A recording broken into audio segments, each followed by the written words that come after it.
Hello friend, फिर से बहुत बहुत स्वागत है आप सभी का आपका अपना यूट्यूब चैनल मेजर टारगेट पर। तो फ्रेंड, आज के इस वीडियो में हम लोग क्लास 10 के संस्कृत के काफ़ी महत्वपूर्ण 10 most important subjective type person यानी कि वायरल सब्जेक्टिव टाइप पर्सन को यहाँ पे हम लोग पढ़ाने वाले हैं। जी हाँ दोस्तों, अगर आपका भी एग्जाम यहाँ पे 21 फरवरी को है तो ये क्लास आपके लिए रामबाण साबित हो सकता है, क्योंकि आज की इस क्लास के माध्यम से हम लोग टोटली यहाँ पे 10 most important viral subjective type person को यहाँ पे कवर करेंगे, जो कि आपके बोर्ड एग्जाम में 21 फरवरी के दिन जो ना दोस्तों 110% ये सभी प्रश्न बोर्ड एग्जाम में पूछे जाएंगे। ठीक है, तो अगर आप भी इस बार मैट्रिक के बोर्ड एग्जाम दे रहे हैं तो ये क्लास आपके लिए काफी महत्वपूर्ण है। प्लीज दोस्तों, क्लास को आप जो है ना बिल्कुल शुरू से लेकर आखिरी तक जरूर कीजिएगा। और दोस्तों यहाँ पे क्लास में जो है ना आप सारा क्वेश्चन को अच्छी तरीके से याद करने का कोशिश कीजिएगा। ठीक है, तो फ्रेंड फटाफट से क्लास को लाइक कर दीजिएगा। और दोस्तों यहाँ पे चैनल पर नए हैं ना तो प्लीज दोस्तों जल्दी से आप फटाफट से चैनल को सब्सक्राइब कर लीजिएगा। साथ में बगल में नोटिफिकेशन बेल आइकन को प्रेस करके जो है ना ऑल पर जरूर सेलेक्ट कर लीजिएगा, क्योंकि यहाँ पे डेली जो है ना दोस्तों धमाकेदार क्लास होते रहती है। और यहाँ पे जो भी विद्यार्थी अभी तक हमारे व्हाट्सएप ग्रुप में नहीं जुड़े हैं तो फटाफट से आप मेरा व्हाट्सएप नंबर को नोट कर सकते हैं। मेरा व्हाट्सएप नंबर है 6206076569। इस नंबर को सेव कीजिए। आप बोलिए कि सर मैं व्हाट्सएप ग्रुप में जोड़ दीजिए, तो हम जो है ना दोस्तों आपको व्हाट्सएप ग्रुप में जोड़ देंगे। ठीक है, तो ये क्लास काफी महत्वपूर्ण है। क्लास को आप जो है ना दोस्तों बिल्कुल शुरू से लेकर आखिरी तक जरूर कीजिएगा। और दोस्तों आप जो है ना कोशिश कीजिएगा एक एक क्वेश्चन को जो है ना जल्दी से फटाफट से याद करने का। ठीक है, तो चलिए दोस्तों शुरू करते हैं यहाँ पे आज के पहले नंबर प्रश्न से। तो फ्रेंड यहाँ पे आज का फर्स्ट प्रश्न जो कि आपके बोर्ड एग्जाम में 100% है पूछे जाएंगे। तो यहाँ पे आपको बताना है कि भगवान बुद्ध ने पटना के संबंध में क्या कहा था। काफी महत्वपूर्ण है। ठीक है, भगवान बुद्ध ने पटना के संबंध में क्या कहा था वही आपको बताना है। तो चलिए दोस्तों इसका उत्तर जो ना कुछ इस प्रकार लिखते हैं कि भगवान बुद्ध प्राचीन काल में अनेक बार पाटलिग्राम आए थे। काफी महत्वपूर्ण है। तो यहाँ पे देखिएगा क्या लिखा हुआ है कि भगवान बुद्ध जो है ना दोस्तों प्राचीन काल में अनेकों बार पाटलिग्राम यानी कि पाटलिपुत्र आए थे। यहां आकर इस गांव के महत्व को बढ़ाया था। ठीक है, कहने का अर्थ है यहां आकर के इस गांव के महत्व को क्या किया दोस्तों, बढ़ाया था। और उसी समय उन्होंने कहा था कि इस गांव कालांतर में एक दिन महानगर होगा। ठीक है, यानी कि ये जो गांव है ना दोस्तों इसके अंतर्गत एक महानगर बनेगा। ठीक है, परंतु इस नगर को आग पानी और युद्ध का भय सदा बना रहेगा। ठीक है, तो काफी महत्वपूर्ण बात कहा था भगवान बुद्ध ने पटना के बारे में। ठीक है, तो क्या कहा था दोस्तों आपको पता होना चाहिए। भगवान बुद्ध जो है ना प्राचीन काल में अनेक बार पाटलिग्राम आए हुए थे। ठीक है, यहां आकर इस गांव के महत्व को बढ़ाया था। और उसी समय उन्होंने कहा था कि यहां गांव कालांतर में एक दिन महानगर होगा, परंतु इस नगर को आग पानी और युद्ध का भय सदा बना रहेगा। ठीक है, उम्मीद करते हैं प्रश्न आपको काफी अच्छी तरीके से समझ में आ चुका होगा। और दोस्तों ये प्रश्न जो ना दोस्तों आपको चुटकियों में याद हो जाएगा। ठीक है, तो आप फटाफट से इस प्रश्न को अच्छी तरीके से याद कर लीजिएगा दोस्तों। चलिए देखते हैं यहाँ पे नेक्स्ट क्वेश्चन की तरफ बढ़ चलते हैं, जो कि आपके बोर्ड एग्जाम के लिए बहुत ही महत्वपूर्ण है। ये भी प्रश्न जो ना दोस्तों आपके बोर्ड एग्जाम में 100% 21 फरवरी के दिन देखने को मिलेगा। ठीक है, तो फ्रेंड यहाँ पे आपको बताना है कि सभी जनों की देशभक्ति कैसी होनी चाहिए। काफी महत्वपूर्ण है। ठीक है, तो यहाँ पे प्रश्न एक रहा है कि सभी जनों की देशभक्ति कैसी होनी चाहिए। तो चलिए दोस्तों इसका उत्तर जो ना कुछ इस प्रकार लिखते हैं। तो देखिएगा उत्तर में क्या लिखा हुआ है कि सभी जनों की देशभक्ति राष्ट्र के प्रति प्रेम के रूप में होनी चाहिए। ठीक है, सभी जनों की देशभक्ति राष्ट्र के प्रति प्रेम प्रति जो ना दोस्तों प्रेम के रूप में होनी चाहिए। कैसी होनी चाहिए दोस्तों, जितने भी यहाँ पे देशभक्त है ना दोस्तों सभी के राष्ट्र के प्रति प्रेम के रूप में होनी चाहिए। हमें सबसे पहले अपने राष्ट्रहित का ध्यान रखना चाहिए। ठीक है, हमें सर्वप्रथम अपने राष्ट्रहित का ध्यान रखना चाहिए। जातिवाद, वंशवाद और आतंकवाद को पूर्णतः भूलकर राष्ट्रवाद होना चाहिए। ठीक है, तो यहाँ पे क्या लिखा हुआ है दोस्तों, जातिवाद हो गया, उसके बाद वंशवाद और आतंकवाद को पूर्णतः भयंकर भूल करके जो ना दोस्तों राष्ट्रवाद होना चाहिए। राष्ट्र सुरक्षित होगा राष्ट्र सुरक्षित रहेगा तभी देश सुरक्षित रहेगा। ठीक है, तो यहाँ पे काफी सिंपल यहाँ पे आपका डेफिनेशन है। सभी जनों की देशभक्ति कैसी होनी चाहिए, सभी जनों की देशभक्ति जो ना दोस्तों राष्ट्र के प्रति प्रेम के रूप में होनी चाहिए। हमें सबसे पहले अपने राष्ट्रहित का ध्यान रखना चाहिए। जातिवाद, वंशवाद और आतंकवाद को पूर्णतः भूलकर राष्ट्रवाद होना चाहिए। राष्ट्र सुरक्षित रहेगा तभी तो देश सुरक्षित रहेगा। ठीक है, उम्मीद करते ये सरल डेफिनेशन आपको काफी अच्छी तरीके से याद हो जाएंगे। चलिए देखते हैं यहाँ पे नेक्स्ट क्वेश्चन की तरफ बढ़ चलते हैं, जो कि आपके बोर्ड एग्जाम में 100% पूछे जाएंगे। तो फ्रेंड इस पर्सन को भी जो है ना आप अच्छी तरीके से कंसंट्रेट होकर ध्यानपूर्वक याद कर लीजिए। तो यहाँ पे आपको बताना है दोस्तों कि भारत महिमा पाठ के आधार पर भारतवर्ष का वर्णन करें। काफी महत्वपूर्ण है, ठीक है। यानी कि जो भारत महिमा पाठ है ना, उसके आधार पर भारतवर्ष का क्या करना है दोस्तों, एक्सप्लेन करना है, यानी कि वर्णन करना है। तो चलिए दोस्तों फटाफट से इसका उत्तर जो ना कुछ इस प्रकार लिखते हैं कि भारत का प्राकृतिक सौंदर्य स्वर्ग जैसा है, ठीक है। यानी कि जो अपना देश भारत है ना दोस्तों, इसका प्राकृतिक कैसा है, स्वर्ग के जैसा है, ठीक है। कैसा है दोस्तों, स्वर्ग के जैसा है। भारतवर्ष देवताओं, ऋषियों एवं महापुरुषों की अवतार भूमि है। यानी कि जो भारतवर्ष है ना दोस्तों, ये देवताओं, ऋषियों और महापुरुषों की अवतार भूमि है। इसकी महिमा का वर्णन विष्णु पुराण और भगवत पुराण में देखने को मिलता है। अगर इसकी महिमा का वर्णन आप देखना चाहते हैं तो आप विष्णु पुराण को पलट के देखिए और भगवत पुराण को पलट के देख सकते हैं, उसमें आपको देखने को मिलेगा, ठीक है। हमारी भारत भूमि विशाल और अत्यंत शोभनीय है, ठीक है। हमारा जो अपना भारत देश है ना दोस्तों, ये कैसा है दोस्तों, भूमि विशाल है और अत्यंत शोभनीय है, अत्यंत सुंदरता है, ठीक है। भारतवर्ष का गीत विदेशों में भी गाया जाता है, ठीक है। यानी कि भारतवर्ष का चर्चा जो है दोस्तों विदेश में भी चलते रहता है, ठीक है। यहाँ के लोग धर्म जाति के भेदभाव को भूलकर एक दूसरे से मिलजुल कर रहते हैं, ठीक है। तो ये काफी महत्वपूर्ण आपके एग्जाम में 100% पूछे जाएंगे। तो भारत महिमा पाठ के आधार पर भारतवर्ष का यहाँ पे वर्णन कर चुके हैं।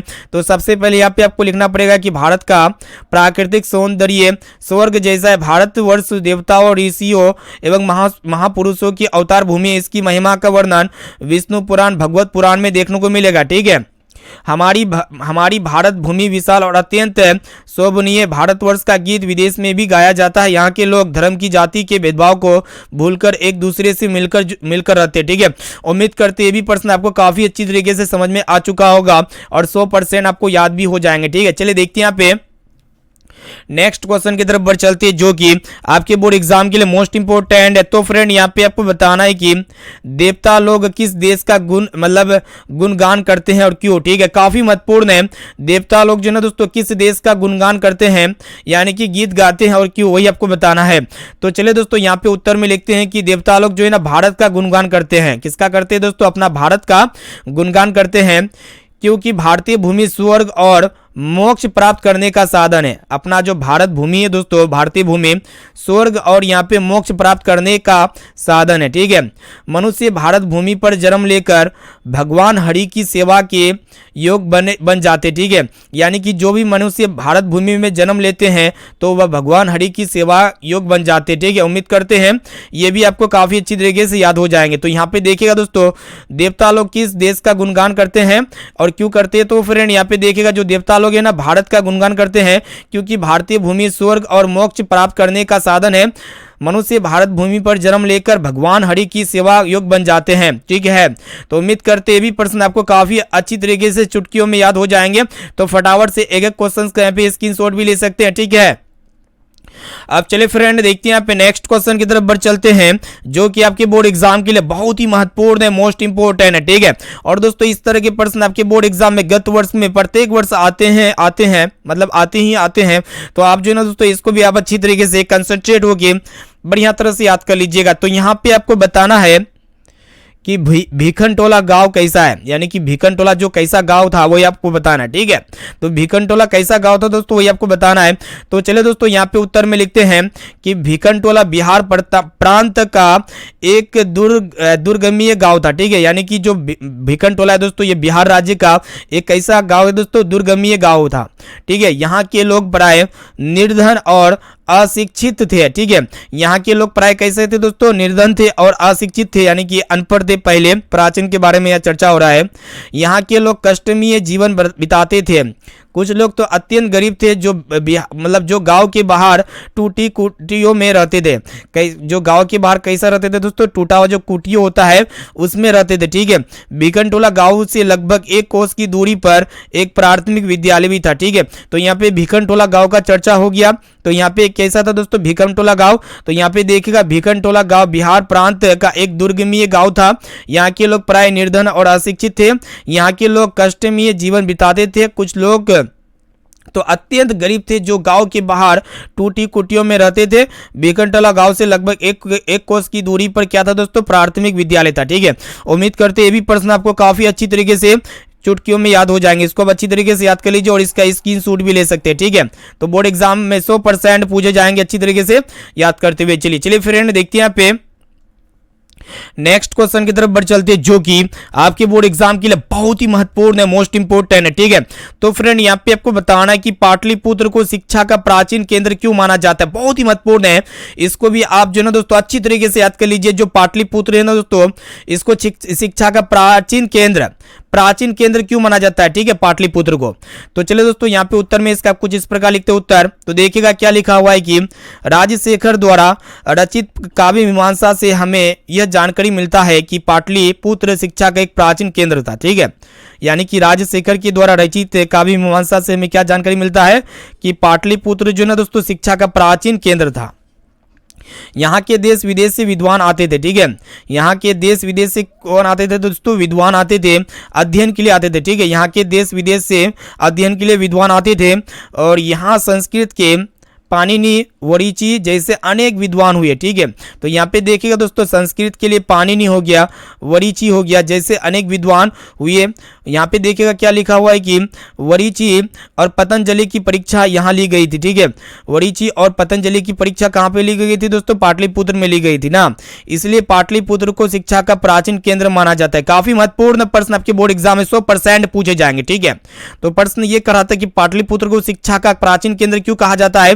तो यहाँ पे देखिएगा राजशेखर द्वारा रचित काव्य मीमांसा से हमें यह पता चलता है कि पाटलिपुत्र शिक्षा का एक प्राचीन केंद्र था। ठीक है, यहाँ के देश विदेश के विद्वान आते थे अध्ययन के लिए। यहाँ संस्कृत की पाणिनि, वरीची जैसे अनेक विद्वान हुए। वरीची और पतंजलि की परीक्षा यहाँ ली गई थी, इसीलिए पाटलिपुत्र को शिक्षा का प्राचीन केंद्र माना जाता है। ठीक है, उम्मीद करते हैं भी प्रश्न जो है दोस्तों आपको 100% यहाँ पे याद हो जाएगा इजीली। चलिए देखते हैं यहाँ पे नेक्स्ट क्वेश्चन की तरफ बढ़ चलते हैं, जो कि आपके बोर्ड एग्जाम के लिए बहुत ही महत्वपूर्ण है। ठीक है, तो फ्रेंड इस प्रश्न को जो है ना दोस्तों आप अच्छी तरीके से कंसंट्रेट होकर याद कर लीजिएगा। तो यहाँ पे आपको बताना है कि आर्य समाज की स्थापना के लिए किसने की और कब की, काफी महत्वपूर्ण है। यानी कि जो आर्य समाज की जो स्थापना हुई थी ना दोस्तों, किसने की थी और कब की थी, और यहाँ पे देखिएगा आर्य समाज के बारे में लिखना है। ठीक है, आर्य समाज के बारे में यहाँ पे आपको लिखना है। तो सबसे पहले यहाँ पे हम लोग देखेंगे कि आर्य समाज की स्थापना किसने की थी और कब की थी। ठीक है, और आर्य समाज के बारे में यहाँ पे हम लोग संक्षेप में इसको लिखेंगे।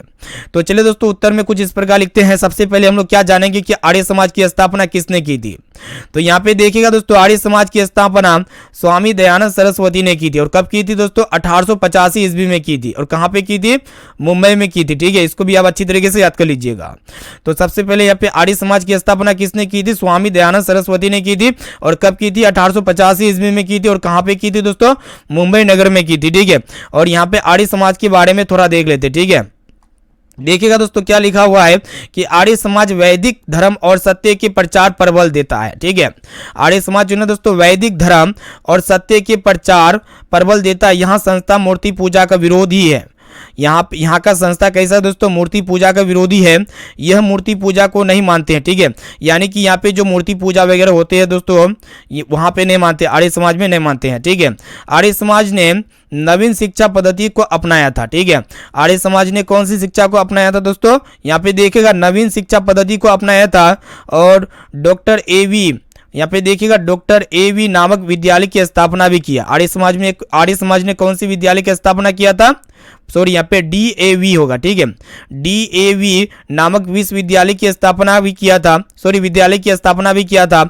और यहाँ पे देखिएगा आर्य समाज की शाखाएं देश विदेश में स्थित है। ठीक है, काफी महत्वपूर्ण है। इसका ब्रांच जो है ना दोस्तों देश विदेश में मौजूद है आर्य समाज की। ठीक है, तो काफी महत्वपूर्ण प्रश्न आपके बोर्ड एग्जाम में पूछे जाएंगे। तो सबसे पहले यहाँ पे हम आपको बता दिए कि आर्य समाज की स्थापना किसने की थी और कब की थी, और इसके बारे में भी हम लोग थोड़ा देख लिए।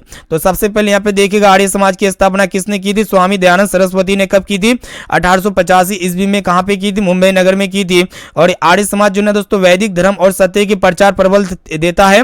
ये संस्था मूर्ति पूजा का विरोधी थे। ठीक है, और ये मूर्ति पूजा को नहीं मानते थे। आर्य समाज ने नवीन शिक्षा पद्धति को अपनाया और डी.ए.वी. नामक विद्यालय की स्थापना भी की। आर्य समाज की शाखाएं देश विदेश में मौजूद है। ठीक है, उम्मीद करते हैं ये भी प्रश्न आपको काफी अच्छी तरीके से समझ में आ चुका होगा। चलिए फ्रेंड देखते हैं यहाँ पे नेक्स्ट क्वेश्चन की तरफ बढ़ चलते हैं, जो कि आपके बोर्ड एग्जाम के लिए बहुत ही महत्वपूर्ण है, मोस्ट इंपोर्टेंट है। तो फ्रेंड यहाँ पे आपको बताना है कि करण सिंह, देखिएगा प्रश्न ये कराए कि करण सिंह दानवीरता पाठ के लेखक कौन है, काफी महत्वपूर्ण है। तो यहाँ पे देखिएगा दोस्तों, करण सिंह दानवीरता पाठ के लेखक कौन है, कर्ण किनके पुत्र है और उन्होंने इंद्र को मतलब दान क्यों क्या दिया, ठीक है, काफी महत्वपूर्ण है। तो यहाँ पे सबसे पहले हम लोग देखेंगे दोस्तों, करण सिंह दानवीरता पाठ के लेखक कौन है और कर्ण जो है ना किसके पुत्र थे और उन्होंने इंद्र को दान में क्या दिया था, ठीक है। तो चलिए दोस्तों, यहाँ पे उत्तर में कुछ इस प्रकार लिखते हैं, करण सिंह दानवीरता पाठ के लेखक कौन है दोस्तों, भास है। कौन है, भास। इसको अब अच्छी तरीके से याद कर लीजिए, जो करण सिंह दानवीरता है ना दोस्तों पाठ, इसके लेखक कौन है, भास है। कर्ण सूर्य देवता के पुत्र थे। यहाँ पे एक प्रश्न ये था, एक कह रहा था कि कर्ण किनके पुत्र थे, तो कर्ण जो थे ना दोस्तों सूर्य देवता के पुत्र थे, ठीक है। कर्ण दुनिया के सबसे बड़े दानी व्यक्ति थे, ठीक है। कर्ण जो थे ना दोस्तों दुनिया के सबसे बड़े यहाँ पे ज्ञानी व्यक्ति थे, ज्ञानी होगा, और उन्होंने अपना कवच और कुंडल इंद्र को दान में दिए थे। दानी यहाँ पे कहेंगे, ठीक है, दानी कहेंगे। और उन्होंने कवच और कुंडल जो है ना दोस्तों दान में दिए थे, ठीक है। इंद्र को किसको दिए थे दान में, इंद्र को दिए थे, ठीक है। कवच और कुंडल आपके एग्जाम में पूछे जाएंगे कि इंद्र को दान में क्या दिया था, तो कवच और कुंडल दिया था, ठीक है। कर्ण जैसा दानवीर धरती पर पैदा नहीं हुआ है, आज तक जो है ना दोस्तों कर्ण जैसा दानवीर धरती पर पैदा नहीं हुआ, इसको अच्छी तरीके से याद कर लीजिए। तो कर्ण सिंह दानवीरता पाठ के लेखक कौन है, कर्ण किनके पुत्र है और उन्होंने इंद्र को दान में क्या दिया था, तो सबसे पहले यहाँ पे देख लीजिए, कर्ण सिंह दानवीरता पाठ के जो लेखक है ना दोस्तों भास है। कर्ण सूर्य मतलब देवता के पुत्र थे, ठीक है। कर्ण दुनिया के सबसे बड़े ज्ञानी व्यक्ति थे, उन्होंने अपना कवच और कुंडल इंद्र को दान में दिए थे, और कर्ण जैसा दानवीर धरती पर पैदा नहीं हुआ, ठीक है। उम्मीद करते हैं भी प्रश्न आपको काफी अच्छी तरीके से याद हो जाएगा। चलिए देखते हैं यहाँ पे नेक्स्ट क्वेश्चन की तरफ बढ़ चलते हैं, जो कि आपके बोर्ड एग्जाम में 100% पूछे जाएंगे। इसको भी जो ना दोस्तों आप अच्छी तरीके से कंसंट्रेट होकर याद कर लीजिएगा। तो यहाँ पे प्रश्न ये कराए दोस्तों, प्रश्न को ध्यानपूर्वक देखिएगा, क्या कराए कि आलस कथा पाठ में मतलब धूर्तों की पहचान कैसे हुई, काफी महत्वपूर्ण है। आलस कथा पाठ में धूर्तों की पहचान कैसे हुई, तो ये आपको बताना है दोस्तों। चलिए दोस्तों, यहाँ पे फटाफट से उत्तर में लिख देते हैं कि आलसियों का सुख देखकर धूर्त लोग विकृत्रिम आलस दिखाकर अपना भोजन ग्रहण करने लगे, ठीक है। यहाँ पे देखिएगा क्या लिखा हुआ है कि आलसियों का दुख मतलब सुख देखकर, ठीक है, धूर्त लोग भी कृत्रिम आलस दिखा करके भोजन ग्रहण करने लगे, लेकिन धूर्त लोगों की पहचान के लिए आलसला में आग लगा दिया गया। धूर्त लोगों की पहचान के लिए क्या किया गया दोस्तों, आलसला में आग लगा दिया गया। और दोस्तों वास्तविक आलसी कितने थे, 4 थे, ठीक है। धूर्त लोग आग को देखकर भाग तो गए, लेकिन जो सच में आलसी थे ना वो वहीं पे सो गए थे, ठीक है, सोए रह गए। इस प्रकार धूर्त आलसियों की पहचान किया गया, ठीक है। तो यहाँ पे आलस कथा पाठ में धूर्तों की पहचान कैसे हुई, काफी सिंपल है। तो आलसियों का दुख देखकर धूर्त लोग कृत्रिम आलस दिखाकर अपना भोजन ग्रहण करने लगे, ठीक है। लेकिन धूर्त लोगों की पहचान के लिए आलसला में आग लगा दिया गया। धूर्त लोग आग को देखकर भाग गए, लेकिन जो सच में आलसी थे ना वो वहीं पे सोए रहे, ठीक है। इस प्रकार धूर्त आलसियों की पहचान किया गया। काफी महत्वपूर्ण यहाँ पे प्रश्न था, आपके बोर्ड एग्जाम में 100% पूछे जाएंगे। आप जो है ना दोस्तों इसको अच्छी तरीके से याद कर लीजिएगा, ठीक है। और वास्तविक आलसियों की संख्या कितनी थी दोस्तों, 4 थी, ठीक है। इसको अच्छी तरीके से याद कर लीजिएगा। चलिए फिर देखते हैं यहाँ पे नेक्स्ट क्वेश्चन की तरफ बढ़ चलते हैं, जो कि आपके बोर्ड एग्जाम के लिए बहुत ही महत्वपूर्ण है, ठीक है। तो यहाँ पे आपको बताना दोस्तों संस्कार कितने होते हैं और कौन कौन, ठीक है, काफी महत्वपूर्ण है, ठीक है। तो सबसे पहले यहाँ पे आपको पहचान है कि संस्कार कितने होते हैं और वो कौन कौन होते हैं, ठीक है। तो सबसे पहले यहाँ पे देखिएगा दोस्तों संस्कार कितने होते हैं, 16 होते हैं। संस्कारों की कुल संख्या कितनी होती है दोस्तों, 16 होते हैं, ठीक है। और संस्कार को कितने भागों में बांटा गया दोस्तों, 5 भागों में बांटा गया, ठीक है। पहला जो होते हैं ना दोस्तों जन्म से पहले संस्कार होते हैं, जन्म पूर्व जिसको हम लोग कहते हैं, ठीक है। जन्म से पहले वाले संस्कार को हम लोग क्या कहते हैं दोस्तों, जन्म पूर्व संस्कार होते कहते हैं, ठीक है। और दोस्तों ये जो जन्म से पहले संस्कार होते हैं ना, ये 3 होते हैं। दूसरा शेषीय संस्कार होता है, दूसरा क्या होता है दोस्तों, शेषीय संस्कार होता है। शेषीय संस्कार 6 होते हैं। शेषीय संस्कार कितने होते हैं दोस्तों, 6 होते हैं। तीसरा होता है आपका शिक्षा संस्कार। तीसरा कौन सा संस्कार होता है दोस्तों, शिक्षा संस्कार होते हैं। और यहाँ पे देखिएगा शिक्षा संस्कार कितने होते हैं, 5 होते हैं। चौथा होता है दोस्तों विवाह संस्कार। चौथा क्या होता है दोस्तों, विवाह संस्कार। और विवाह संस्कार सिर्फ और सिर्फ एक ही होते हैं, ठीक है, कन्यादान संस्कार जिसको हम लोग कहते हैं। और दोस्तों यहाँ पे जो 5वां मृत्यु के बाद पश्चात वाला संस्कार होते हैं, ठीक है। मृत्यु के पश्चात का एक अंत्येष्ट संस्कार होता है, जो कुल मिलाकर 16 संस्कार होते हैं, ठीक है। टोटल यहाँ पे कितने संस्कार होते हैं, 16 संस्कार होते हैं। तो यहाँ पे साफ साफ लिखा हुआ है संस्कारों की कुल संख्या कितनी हो जाएगी, 16 हो जाएगी। और इस 16 संस्कार को मुख्यतः 5 भागों में वर्गीकृत किया गया है, तो सबसे पहले जन्म से पहले संस्कार, जिसको हम लोग जन्म पूर्व संस्कार कहेंगे। और दोस्तों जन्म से जो पहले संस्कार होते हैं इसकी संख्या कितनी होती है? 3 होती है। और दूसरा शेषीय संस्कार होती है। और दोस्तों ये शेषीय संस्कार कितने होते हैं? टोटली यहाँ पे 6 संस्कार होते हैं, ठीक है। और यहाँ पे तीसरा संस्कार होता है शिक्षा संस्कार, 5 होते हैं। शिक्षा संस्कार कितने होते हैं दोस्तों? तीसरा संस्कार शिक्षा हो गया आपका। तीसरा संस्कार क्या हो गया दोस्तों? शिक्षा हो गया। और शिक्षा संस्कार कितने हो गया आपका? 5 हो गया, ठीक है। और चौथा जो होते विवाह संस्कार होते, ठीक है। विवाह संस्कार सिर्फ और सिर्फ एक ही होते, जैसे कि कन्यादान संस्कार हो गया। यहाँ पे एक संस्कार हो गया आपका विवाह संस्कार। और पांचवा जो होते हैं ना दोस्तों मृत्यु संस्कार होते, जो होता है आपका अंत्येष्टि संस्कार, ठीक है। अंत्येष्टि संस्कार कितना हो गया दोस्तों? 1 हो गया। तो यहाँ पे टोटली इसको काउंट कीजिएगा तो कितना होगा आपका? 16 हो जाएगा, ठीक है। 16 हो जाएगा। इसको आप अच्छी तरीके से याद कर लीजिए, आपके बोर्ड एग्जाम में 100% पूछे जाएंगे, ठीक है। बोर्ड एग्जाम के लिए अत्यंत ही महत्वपूर्ण है। तो फ्रेंड यहाँ पे हम जो है ना टोटली क्लास 10 के संस्कृत के काफी महत्वपूर्ण है 10 जो है ना मोस्ट इंपोर्टेंट है वायरल सब्जेक्टिव टाइप प्रश्न को हम पढ़ा चुके हैं, जो कि आपके बोर्ड एग्जाम में 21 फरवरी की दिन बोर्ड एग्जाम में 110% पूछे जाएंगे, ठीक है। और उससे पहले जो भी विद्यार्थी अभी तक इस क्लास को लाइक नहीं किए हैं तो फटाफट से क्लास को लाइक कर दीजिएगा दोस्तों। और यहाँ पे चैनल पर नए हैं तो प्लीज दोस्तों जल्दी से आप फटाफट से चैनल को सब्सक्राइब कर लीजिएगा। साथ में बगल में नोटिफिकेशन बेल आइकन को प्रेस करके ऑल पर जरूर सेलेक्ट कर लीजिएगा। और दोस्तों जो भी विद्यार्थी अभी तक हमारे व्हाट्सएप ग्रुप में नहीं जुड़े हैं तो जल्दी से आप फटाफट से आप मेरा व्हाट्सएप नंबर को नोट कर सकते हैं। मेरा व्हाट्सएप नंबर है 6206076569। इस नंबर को सेव कीजिएगा और बोलिए कि सर मैं व्हाट्सएप ग्रुप में जोड़ दीजिए, तो हम जो है ना दोस्तों आपको व्हाट्सएप ग्रुप में जोड़ देंगे, ठीक है। और यहाँ पे इस वीडियो को आप जितना हो सके ज्यादा से ज्यादा शेयर कीजिएगा ताकि वो भी बोर्ड एग्जाम की तैयारी काफी अच्छी तरीके से कर सके। तो फिर मिलते हैं यहाँ पे नेक्स्ट क्लास में दोस्तों। आज के लिए इतना ही दोस्तों। Thank you. वंदे मातरम।